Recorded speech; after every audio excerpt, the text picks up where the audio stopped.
All right. Never mind. Let's not start with that. I'm stealing already. All right. So it is the best time of the year. It is the eve of the NBA draft. I will be honest, really quickly. I've only been following the last few weeks in terms of the prospects because the Knicks were a playoff team, so I didn't really have to concern myself too much with it. Any case, you already know who's going first. This is a non-starter. It is Wemby from France, 7'3". Guy shoots like Steph Curry. Guy is a better shot blocker than Gobert. He is a once, maybe twice in a lifetime type player. The three generational talents. You got Michael Jordan, 84, LeBron James, 2003, and now you have Wemby, 2023. He is going to the Spurs. There is no discussion. Nothing short of a meteor will stop this from happening. Tim Duncan has something like 15 All-Stars, Hall of Fame. David Robinson, 10 All-Stars, Hall of Fame. And this guy is supposed to outshine them both. We have never seen a player like this. So this is short-lived. It all depends on his health. That's it. That's the only concern. Everything else he does well. People are going to come for him. People gunned for LeBron when he first came out because of the hype. And I feel like he's the only one that's come close to matching this hype. So every player in the NBA is going to come for this kid. Let's see if he's ready. He seems just mentally there. He's so sharp. He's in one of the most boring cities in America, San Antonio. Should have no issues with nightlife. Should have no issues with distractions. Is he going to be a gym rat? Whatever, his shot is sweet and beautiful. His ability to jump off of misses for players, like his second jump ability is second to none. Look at his passing is better. He can see over the top. You can run him on the top of the post. You can run him off swing action. You can run him pick and pop. This kid is insane, and he's only going to get better. And he's actually in the perfect organization. San Antonio developed Manu Ginobili, Tony Parker, a lot of other international players. So this is the NBA script writers at their best. They're putting him right where he needs to be so that he can flourish. If he leaves in 5 years and goes somewhere else, that's his choice. But this is a perfect start for his career. All right. Everybody's picking Brandon Miller. 90 to 95% of experts are saying that all the noise is Brandon Miller. I get it. I'm not arguing that. But this is the second best player in the draft. End the conversation. This kid is, if prime Derrick Rose and young Russell Westbrook had a baby, it would be this kid. This kid is a freak. He is an absolute freak athlete. And not only does he have all of that, Derrick Rose took time to develop his three. Russell Westbrook took time to he's still working on his shot. Let's just be honest. This kid has a shot already. He has a shot. He's faced Wemby. He's done everything. He's gone against grown men in the G League. He has not disappointed. And I know that the noise is Brandon Miller. And you know what? More than likely, it's going to be Brandon Miller. But something isn't right. Something feels funny. Michael Jordan is not showing his hand. And also with the fact with the Hornets, they've had a lot of issues with the law with their players, whether it's domestic violence, whether it's gun charges. And this kid is trying to beat a charge that he gave a gun to somebody and that gun was used to murder somebody. It's a hot mess. I just don't think the Hornets are going to do that. I don't know. Maybe I'm crazy. I see Scoot getting picked second. He is the second best prospect. No one is denying that. And there's always surprises in the draft. So I'm saying Scoot. I'm going to stick with it. I just think he's the right choice. And if it's an issue between him and LaMelo, you keep them together in a backcourt. This is the positionless NBA. They can both shoot. They can both play off the ball. Worst comes to worst. LaMelo has been having injury problems like his brother. maybe the writing on the wall is let's get something for him while we can. There's a lot of teams looking for point guards, whether it's I don't know, Portland, Clippers. Well, they just made a trade today for Malcolm Brogdon, so maybe not that, but a lot of people would like a young all-star like LaMelo. Maybe you get it and you develop more. We'll see. No, the third pick does not stand for baby mama. I know you guys will have a lot of issues out there. It is Brandon Miller. This guy is a stud. He has legal issues pending from that gun charge. He can't even talk about it, and I just don't see him going to Charlotte with all their other issues. Miles Bridges was out the whole year because he beat up his wife. I think another one of their players fell asleep in a driveway with guns in the car. Like, it is just a hot mess down there. I don't see them going anywhere near this kid.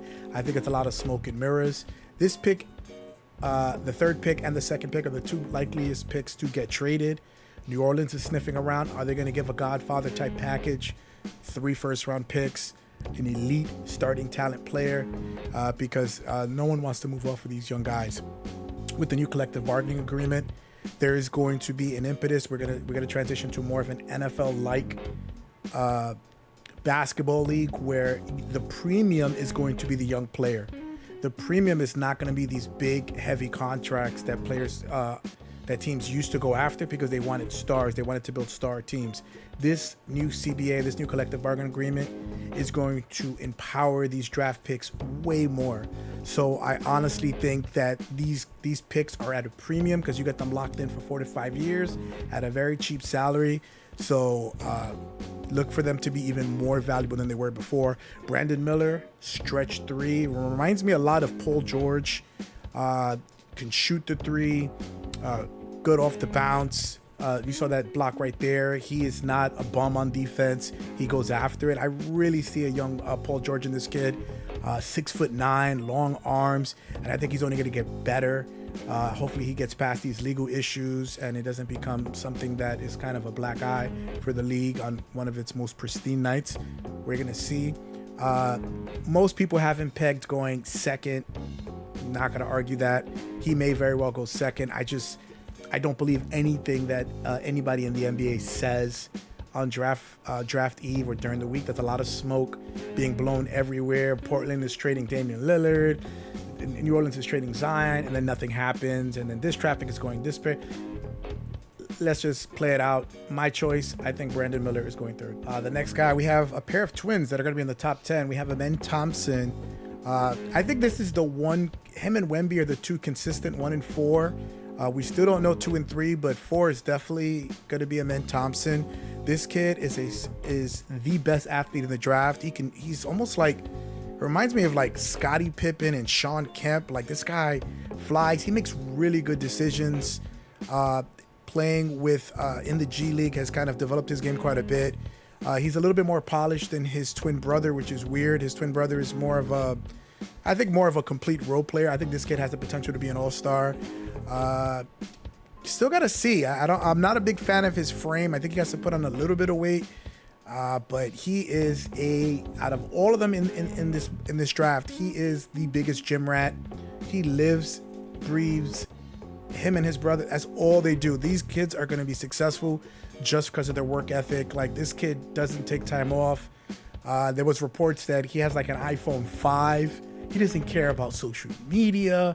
He doesn't care about anything other than basketball. And isn't that refreshing? So I see him going on a very young core in Houston. Houston is a bit too young for me. I think that's why they were trying to go after James Harden. There's been rumors that they've been sniffing around Paul George. They want some type of veteran leadership. I think there's too many knuckleheads. They've gotten into arguments and stuff. It's like an AAU team. It's a bit too young for me. But if you're here and you're not trading this pick, your best option is to get the best prospect available at this time at 4.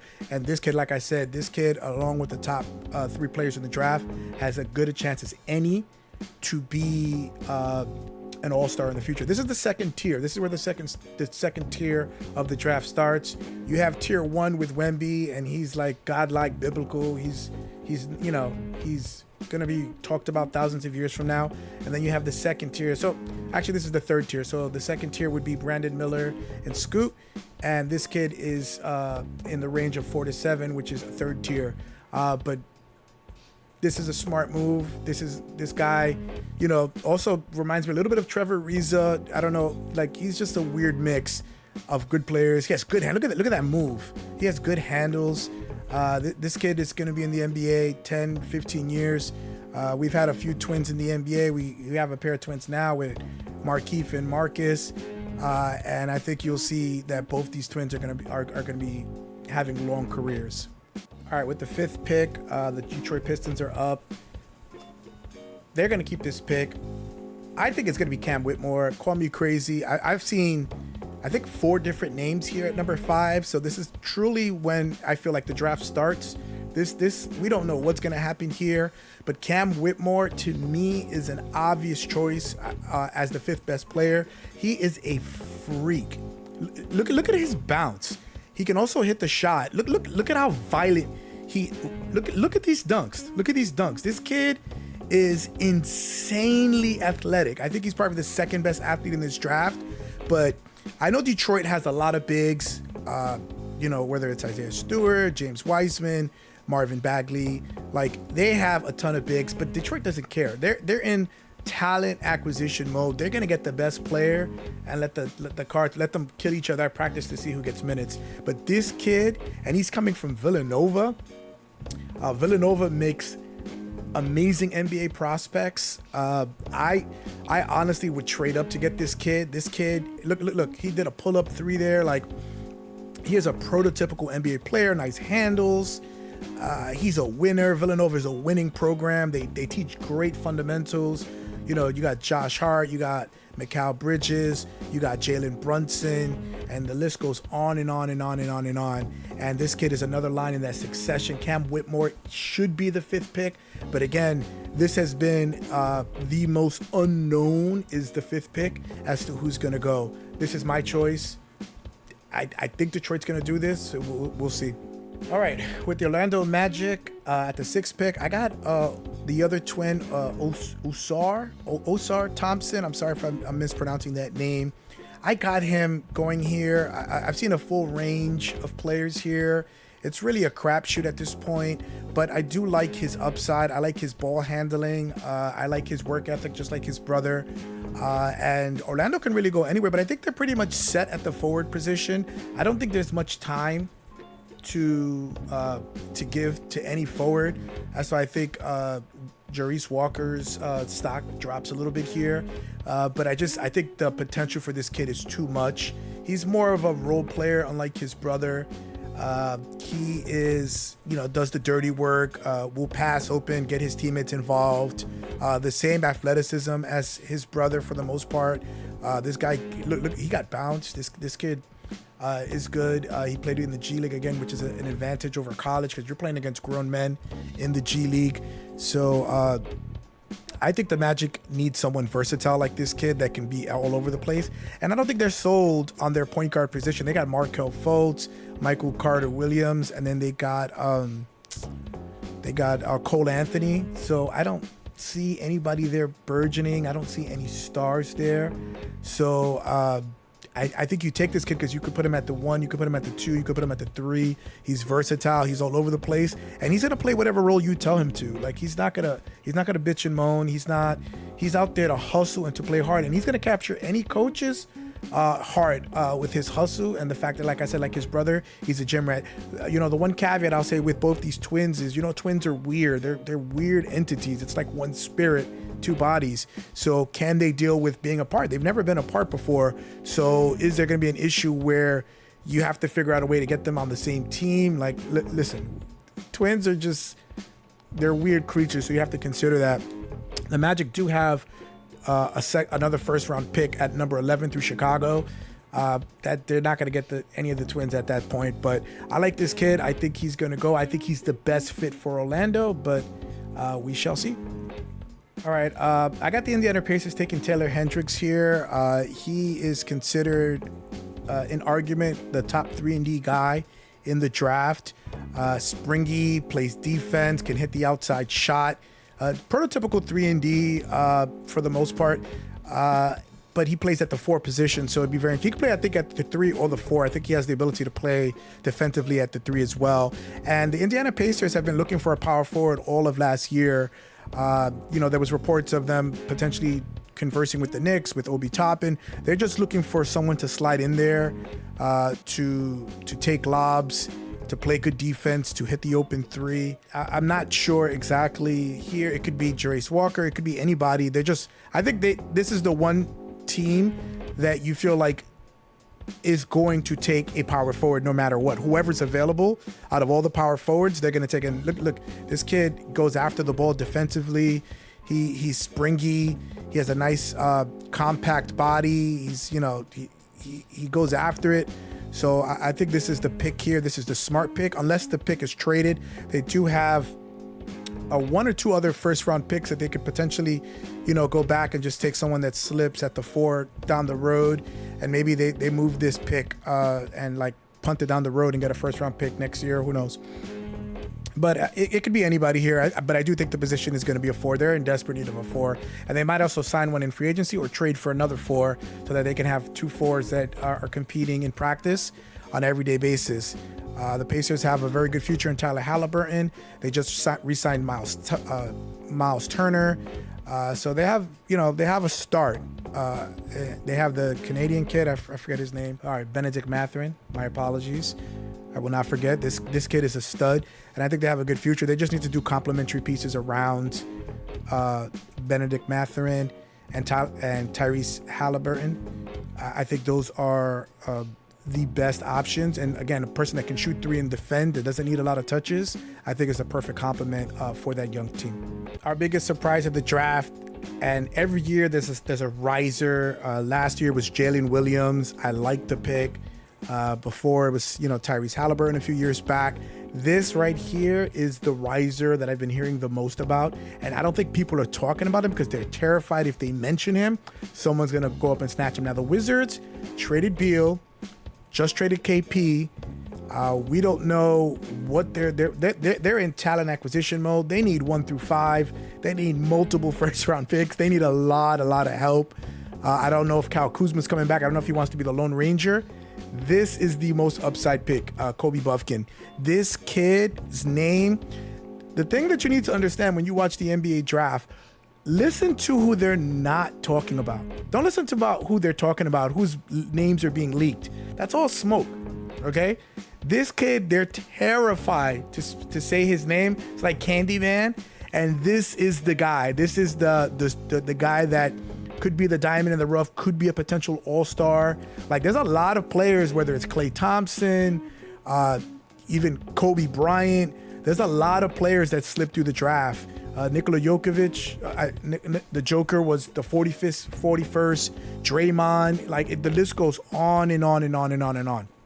Steph Curry was passed by Minnesota not once but twice, and they picked 2 point guards ahead of him. So, and those 2 point guards are not in the league anymore. So this is the guy. This is the guy that I think is going to steal hearts. He has the biggest chance. Draft boards have him at 13, 14, 12. I think this is where he goes because the Wizards, what the hell do they have to lose?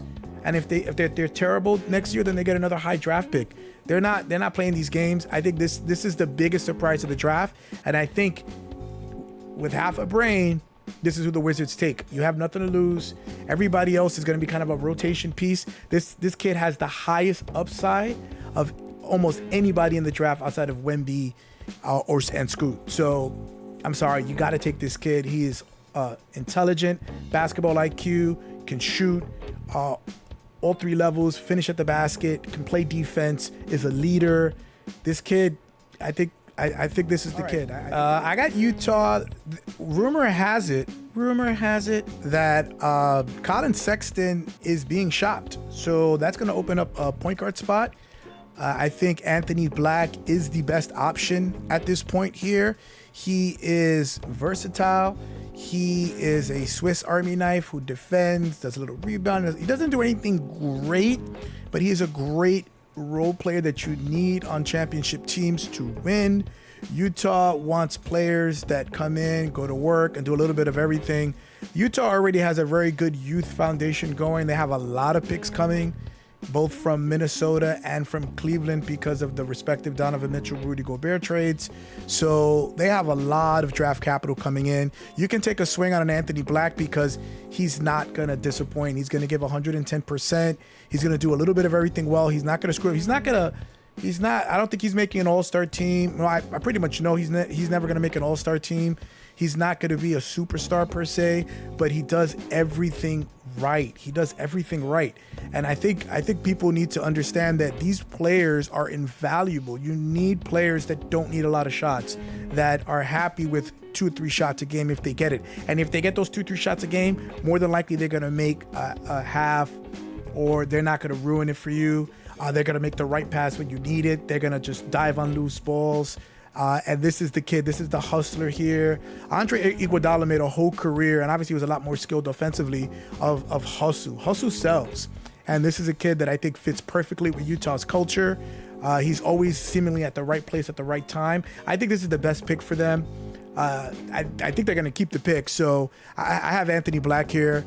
I just think that he is he's undervalued too much with analytics and different things, but this guy's a winner and he's going to help your team win. And they've made great decisions with Walker Kessler, Lauri Markkanen. So they see diamonds in the rough.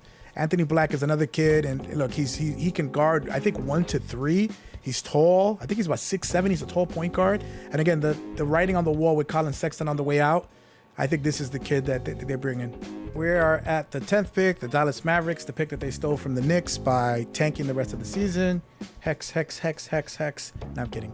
It looks like they might be trading this pick to Atlanta for the 15th pick.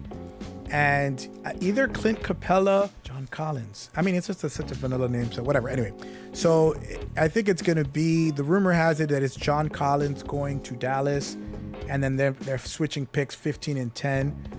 Dallas needs to fill out its roster. I think John Collins is a nice addition with Luka and with Kyrie. He kind of just shoots threes and dunks. That's it. So he'll be taking lobs. He doesn't need to have plays run for him. So I think if that's the case, I think whoever gets this pick, whether it's Atlanta or Dallas, I think they're going to go after a big. And since Jarice Walker has fallen in this mock draft, because people are saying that he can go potentially to number 5, because he has a bit of everything. He attacks closeouts well. He hits the 3. He dunks violently. Look at his body. He has a real nice NBA body. You don't have to get him in the weight room. He's already there. He's a monster after it. He reminds me a lot of Isaiah Stewart from Detroit. That's the only reason I didn't put him with Detroit, because I feel like they have so many of those similar players. But Jarice Walker, I think, is a nice compliment here to either Dallas or Atlanta. A nice big body that will attack the rim violently. He's already pissed off because he's dropped in this scenario. He's lost some money. So I'm putting Jarice Walker here. I like him. He's attacking closeouts on that 3. He's able to finish in transition. He has look at that nice little, I guess a Euro drop step. I don't know what that's called. It looks like a travel to me, but but I like this kid. I think he's gonna do well. I really like his frame. I like the fact that he's able to shoot spot up 3s. Look at that nice pass in traffic. So he's has a decent IQ on the basketball court. Excuse me. So I like this kid. He's gonna projected to go 5 to 9, 5 to 10. I have him in this scenario going towards the end of that, and I think Dallas or Atlanta would be thrilled if he fell all the way to 10. And that's my pick, and I'm sticking to it. Here at number 11, I'm taking Bilal Coulibaly. This is Wemby's teammate in France. This kid has a good all-around game. I like his size. And he's another one that has risen along with Kobe Buffkin. He's also risen in the draft pretty high. I think he had a really nice complementary tandem with Wemby. I think he was the one hitting a lot of those clutch shots, if I'm not mistaken, and making a lot of the big plays because Wemby was always surrounded. Look at that nice Euro right there, finishing with the right hand. This kid and his wingspan is crazy. I didn't realize how long his wingspan looked. It looks like he has a 7-foot wingspan. I don't have it right in front of me, but this guy can finish. Look at it. He finishes at the rim well. He's not afraid of the moment. And to play with such a mega superstar like Wemby and to kind of carve out your own position is pretty dope. So he's not going to be overly impressed. And I think this is a good pick for Orlando. I know a lot of people are going to say, well, Grady Dick for shooting and everything else, but you need a developmental project. You keep him in the G League for a year or two. You bring him along slowly. And as attrition kind of weans out your roster with this new collective bargaining agreement that you're not going to want to pay Cole Anthony and some other these players that have not kind of panned out, you stash this guy and you bring him up in 2 years and he's on a rookie scale contract. I think this is a perfect kind of, I don't want to say draft and stash, but draft and hibernate in the G League, whatever you want to call it. I couldn't think of a catchy phrase, I'm sorry. But this kid has all the tools. He's raw. He's very, very raw. He's going to need a few years to develop, but I like the cut of his jib. I sound like Abe Simpson. That's such an old saying. I'm sorry. But I like this kid. I think I see a promising type of Swiss Army type player, but even beyond that, even beyond the fact that he can do a lot of things well, I think he has the prototypical body to be a very effective defender. I see him as a late game stopper. I see him as a person that does not get rattled in intense situations. He doesn't fear failure, and I like that. And I think this kid has a lot of potential in the right situation. If I'm Orlando, I'm doing this over Grady Dick, because Grady Dick, you can get any type of shooter on the open market. You can get a Duncan Robinson. You can get a million. I mean, he's not a free agent, but you know what I'm talking about. A spot up knockdown shooter is easy to get. Don't waste your pick on that. Take a home run swing on a young international player. There's been Manus, there's been Tony Parkers, there's been a lot of international, and the game is going international. And if this guy played with Wemby, I think this is the smart move for Orlando. They may not do this. They're, you know, everybody's saying Grady Dick. I get that, but like I said, shooters are a dime a dozen. This kid, you don't know what he's gonna be, but he's gonna have it all figured out sooner rather than later, and I think he'll be a more valuable piece moving forward as a versatile defender and all-around player. I think this should be the choice. All right, I have Derek Lively. Is he the second or the third? He's the second. I can never tell. This guy was the #1 prospect coming out of the high school class, and he is considered the best. He's had a lot of injuries, but look at his highlight package. He has a very, very, very nice defensive package. It's kind of limited in terms of his offense, but this guy goes after blocks. He kind of reminds me a lot of Mitchell Robinson in terms of finishing lobs, the putback dunks, the shot blocking, the limited offense. And this kid is athletic. As long as he stays healthy, because his health concerns have really dropped him, I think OKC takes him here. I think it's smart play, because I was looking at their roster. I think they're kind of settled at the guard position. They're settled at the wing position for the most part with Jalen Williams. They got SGA. They have Giddey. They have a really nice Chet Holmgren's coming back. Imagine Chet Holmgren and Lively on your front court. SGA, Giddey, and Jalen Williams. That's a dope ass starting lineup, and I think he's the perfect piece here. I think as long as Atlanta or Dallas doesn't take him at 10, in my position, I took Jarice Walker just because he was, the best player at that point. I think he can fall to OKC here, and I think he's a perfect fit with OKC. Like, these putback dunks are crazy, but even more importantly, it's what he does here with the blocks. Blocking an opposite rim layup like that is insane, and then to have the stamina to come back and block another shot. This kid is potential first or second team All-NBA defensively. He is just annoying. He is in your grill. Like I said, he could finish at the rim. He doesn't need a lot of touches. You're not gonna get a lot of touches anywhere you go, especially OKC. SGA is gonna get he averaged 31 points a game. He got a majority of the points. So they don't need your scoring, bro. Just go out there, block shots, rebound, get putbacks. All you need to do. Easiest money you get. You probably get $20 million a year in the NBA. So I see him going here. I think it's a perfect marriage. I'm not discussing it anymore. This is the pick. OKC, do it. All right, I think this is probably the worst case scenario of a draft. I think the Raptors were more targeting Bilal Coulibaly or maybe Kobe Buffkin here. But to their surprise, Jordan Hawkins is still here. This kid, I think, is a gem in the rough. He's the second best shooter. And look at that drive. Wow, he has some bounce to him. He played in a very big program in Connecticut, off the dribble. Like I said, he's the second best shooter. So I feel like they're saying that he's kind of similar to Anthony Simons in terms of his shooting. I just look at him as a bit of a microwave in the NBA. He has a good size at 6'5". The Raptors need a bit of everything. They're more than likely going to lose a few of their free agents. They may even start to make some trades. Fred Van Fleet, I don't think they're bringing him back. They may, but he is a very expensive point guard on a team that's going nowhere. I think you let him go, or you do a signing trade. Maybe you get some assets. And I think Jordan Hawkins can come in, slide in at that 2 position. You can keep Pascal Siakam or Scotty Barnes to do kind of like a point forward, like a Draymond system. Put this kid right where Fred Van Fleet was, and have him just stroke the ball. Look at this. This kid is all wet all the time. He doesn't even hit the rim on these shots. He is a pure shooter. He is a scorer. Nice body. I think this kid can go even higher than this. But in this situation, I have him going to Toronto. I think it's a perfect fit until they figure out what they're going to do with the rest of their roster. Do I think they need to blow it up? I don't think so yet. I think you need to have patience with this team. They have, like I said, Pascal Siakam, who scored 50-something points at the Garden. Scotty Barnes, an all-around player. Had a terrible second year, but, the sophomore jinx is a real thing in the NBA. Gary Trent Jr. just agreed to come back. And OG Anunoby is still there. Maybe you don't trade him. I don't think you're going to get as much value for him as previously. They should have taken the offer they had at the trade deadline. They were getting 3 first-round pick offers, 4 first-round pick offers. Why did you keep on to him? I have no idea, especially with the team floundering. You should have traded him. You should have traded Van Fleet. You should have gotten a whole bunch of draft picks and kept it moving.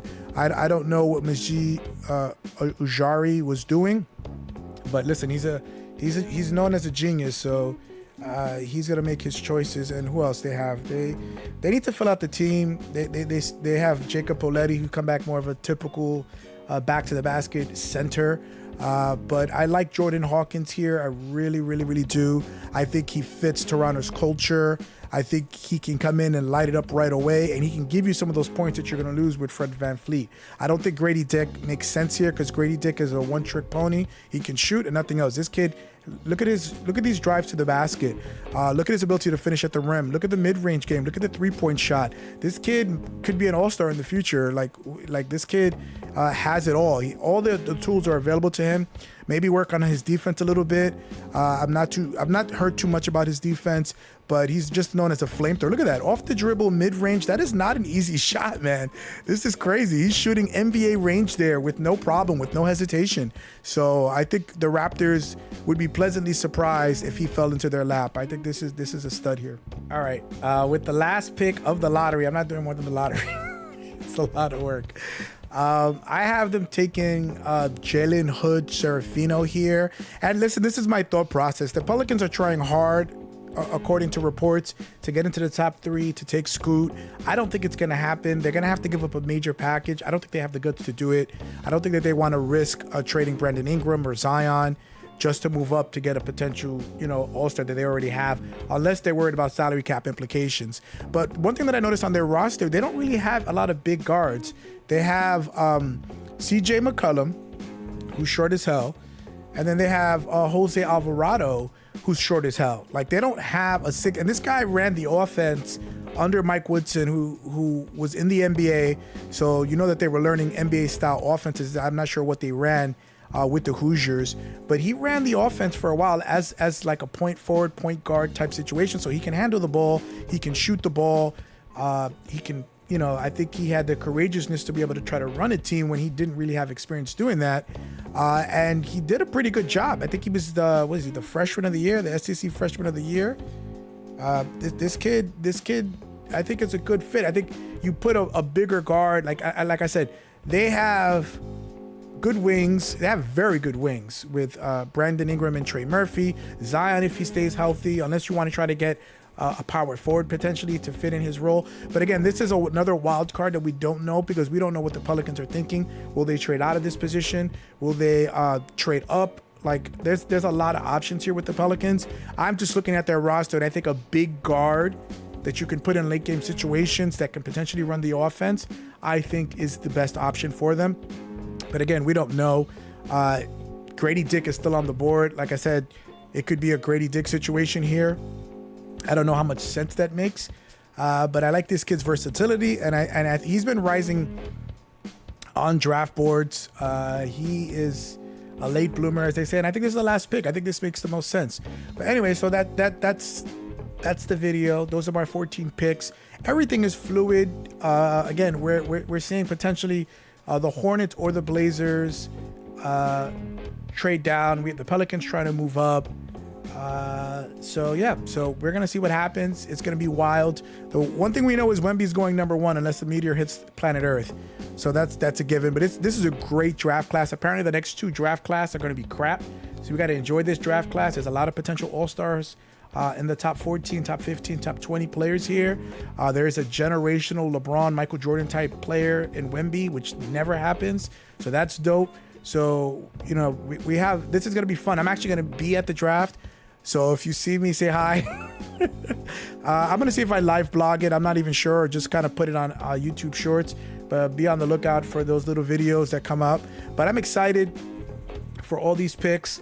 And I'm excited to see their future. I think the new collective bargain agreement is going to empower rookies a little bit more.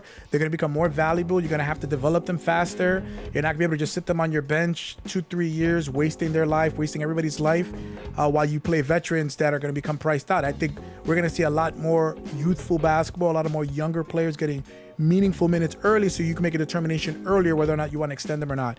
Anywho, I hope you enjoyed the video. Leave a comment. Tell me what your mock draft may look like. And I hope to see you on the next video. I'll catch you on the next one.